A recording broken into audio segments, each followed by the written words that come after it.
At the broad level, transparency is the prerequisite of an open society. At the micro level, when we're talking about corporations, as we do in business studies, transparency is the communication between a firm, between a company and its stakeholders, and that's what we care about. And we know that the way how a firm communicates with its stakeholders, that does have economic consequences, and that's what we're after. And that's what is important, to understand these economic consequences. Why does it make a difference? In what way and how a company communicates with its outsiders?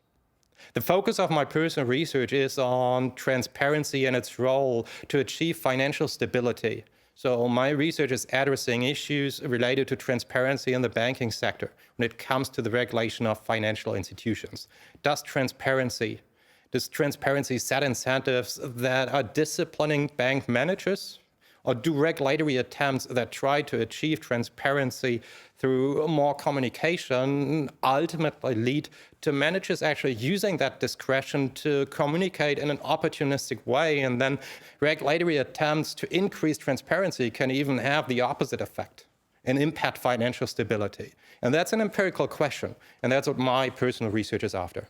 Well, what we are showing in our research is, for example, how banks have used their discretion more opportunistically after rules came in place that in the very first place actually try to increase transparency.